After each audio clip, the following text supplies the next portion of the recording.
Today I'm pretty happy because we didn't just have one, but we had two victories on Radiant Earpiece. The first game actually was going so well that the enemy team surrendered, and I'll be honest, I haven't seen this in a while because the higher in rank that you get, the less that players are actually going to forfeit. And you'll actually see later in this video why you shouldn't forfeit, but hey, if the enemy team is just going to give you free RR, take it, by all means. Kirby is going to be returning this week, and we had him on in the last two episodes, and slowly he's starting to approach gold.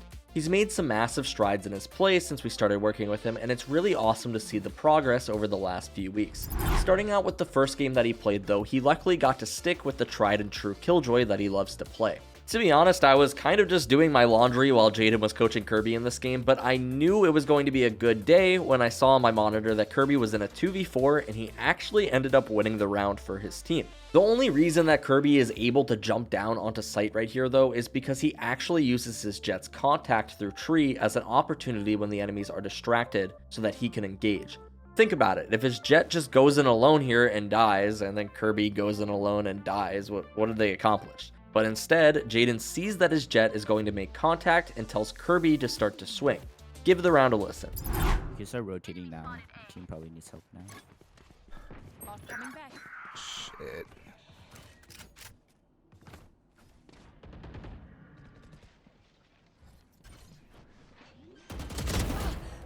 Nice, good kill.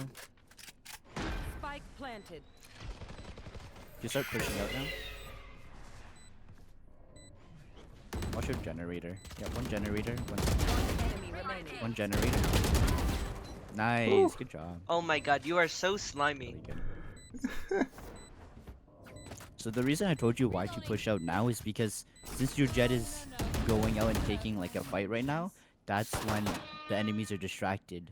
So you have some time to kind of push out and kind of catch them surprise. Like how that Reyna wasn't looking at you and how that Skye wasn't really expecting you as much. Right. Okay. Yeah. So if you see your teammates fighting, that kind of gives you a cue that, okay, now I could kind of push out and take that like kind of little timing where they're not focused on you. So many things in Valorant just come down to timing and team play, and that's why it's really important that you're constantly playing off of your teammates. Now, this first game was a little bit of a steamroll, but I do want to showcase one thing that happens kind of often actually, and you can abuse it to win yourself more rounds. You'll notice how in this round, the enemy Omen actually decides to make the ballsy play of teleporting onto B site and then planting the spike when his team's not even exited B main yet. This is a very ballsy play, and you'll notice how Jaden helps Kirby punish this play immediately. Planting B. He's planting on B. Spike planted. Crap. He's only by himself right now. You could. Yeah, you could also. Yeah. Just watch our stairs and lane. Nice, good kill. Watch our stairs. He's going to probably be backside. Watch out backside. Back right. One enemy remaining. One person could defuse. Just watch his stairs. Nice, Ooh. good job. Big round. That's a ballsy ult. Nice, good job. You're right, Kirby. It was a ballsy ult. After the Killjoy ultimate, that round was pretty much over, and it's not like the Omen's team can just push through B main when they're smoked off and getting Killjoy ulted. To top it all off, Kirby literally kills an enemy through the smoke. Like, that round was just a complete throw, and you're not always going to have scenarios where Omen's ult onto site, but this is also applicable in other scenarios. To give you an idea of another situation in which this could be applicable, I'm going to show you one of my rounds from a recent game before we move on to the next game from Kirby. Take notice how in this round, I recognize that two players are playing in tree, and rather than trying to force our way through this crossfire, we actually decide to all go heaven in an effort to completely make this Skye player useless during the retake. This all just comes down to recognizing players' positions and how you can sort of use them to your advantage. We recognized that Skye was not in a position to help her teammates if we all went heaven, and because of that, we were actually able to take a round where we were down 3v4 and quickly turn it into a 2v1 to close out the round. Kirby's example with the Omen ultimate was an extreme example of a player sort of just throwing the round away. But there are constant examples of when you can take advantage of the enemy's positioning, so that's why I wanted to show you this one. Oh, by the way, before we move on to the second match from Kirby, if you guys wanted to see all of these VODs available in full with Jaden's coaching, you can find that all on the website. It's also backed by our rank improvement guarantee, meaning that if you don't see the improvement that you're looking for, it's literally no risk. Come join over 500,000 satisfied members, improve that KDA, and get the rank that you've always wanted at skillcapped.com. Link in the description below. Now moving on to Kirby's second game, he's actually going to be playing KO this time, and I want you all to pay attention to what actually happens to Kirby's team when this push doesn't work out. Since you guys are pushing here, I want you to try to probably knife out. Oh. God. Our spike is down. Healing you. Spike down B. I have the spike. Reloading.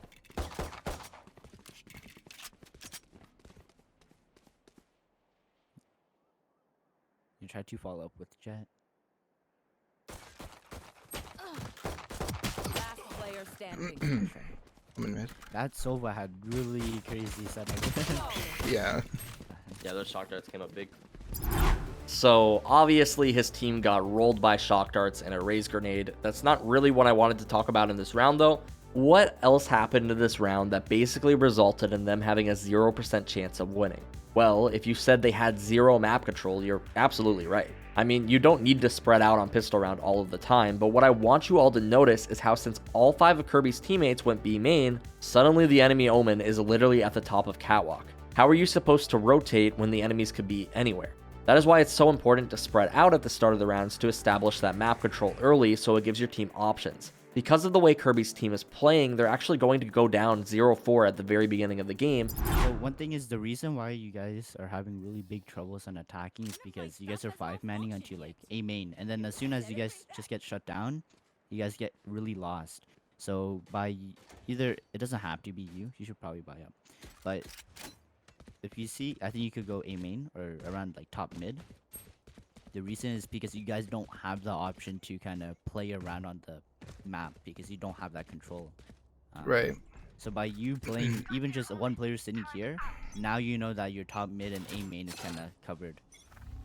The cool thing about what Jaden says here too is that Kirby is immediately rewarded for this sort of reposition. The difference obviously being that if your team has a player covering all of these entrances, now it's a lot more difficult for the enemies to push up and take this space. It's so hard to rotate through mid if you have to worry about players being top cat on ascent, but by just having one player sort of hold this area down, they can both watch mid and A main, and they serve a more important role than just being another body doing nothing in B main. Now, something to keep in mind is Kirby is still probably not the best man for this job. He's playing KO, and he's actually his team's only flash agent. It's probably a good idea for him to be with his team, but even more important than his team having flashes is his team having space, and that's why if no one else is going to pick up this role for his team, it's important that he does.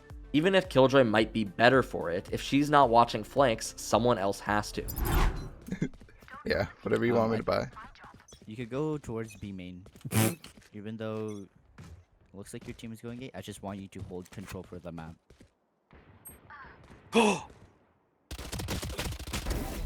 There you go, and you get rewarded for that.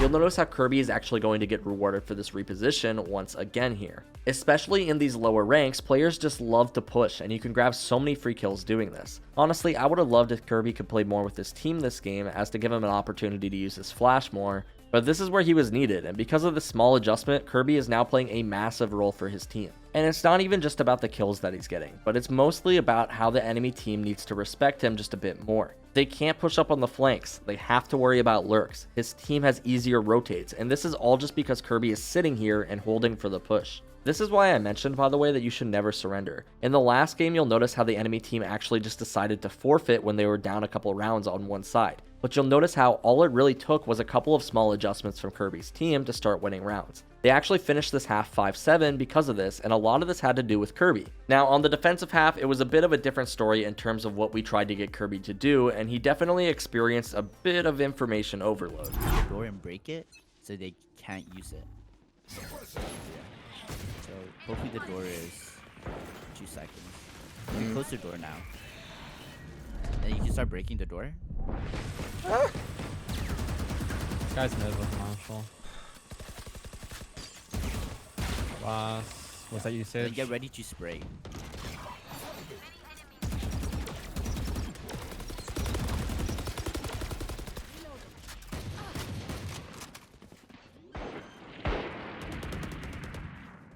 Get to flash. There's one help. Planted. middle. Right now. Some of you might understand the play that Jaden was going for right here. Kirby seemed a bit stressed out, but he sort of had the right idea. Basically, a very common strategy on A-site ascent when defending is that you shut the door early on in the round, and then you shoot it down yourself so that when the enemies come running in, you can spray through the smoke at them, and sometimes players will even come to the button and you'll get a free kill. Now, Kirby gets a little caught here on the corner and panics a bit, but he does actually make it out. The main thing that I was mostly disappointed about on Kirby's defense though was that he just so many times wants to peek players without using his flash. KO's flash is so strong right now. I really wish that he was dishing these things out like the Texas Roadhouse bread rolls. Man, I love Texas Roadhouse bread rolls. You know how easy it is to kill a flash target though? Why would you want to take a gunfight normally when you could take a gunfight on a blinded target? I'm not sure if people not flashing on KO just comes down to a lack of understanding of how exactly to use them or what, but man, I really wish that people would use utility like this more. KO is just so strong right now. I could go through this entire defensive half talking about all the times that Kirby forgot to flash, but honestly that doesn't seem worth your time. Kirby ends up clutching out this game 13-11 and actually ranked up to Silver 2 during the session from Silver 1, which is really awesome. He's on his way to Gold, and in this game he even dropped 20 kills, which is super awesome to see. He's improving a lot, and I just want him to use his flashes more. Thank you everyone for watching though, and if you enjoyed this series by the way, feel free to drop a like and maybe send it to a friend to let us know that we should make more of these. Also remember that this entire VOD with both games and Jaden's coaching is all available on the website, so feel free to check that out, link in the description below. As always, my name is King and we here at SkillCapped want to thank you all for watching. We'll catch you in the next one.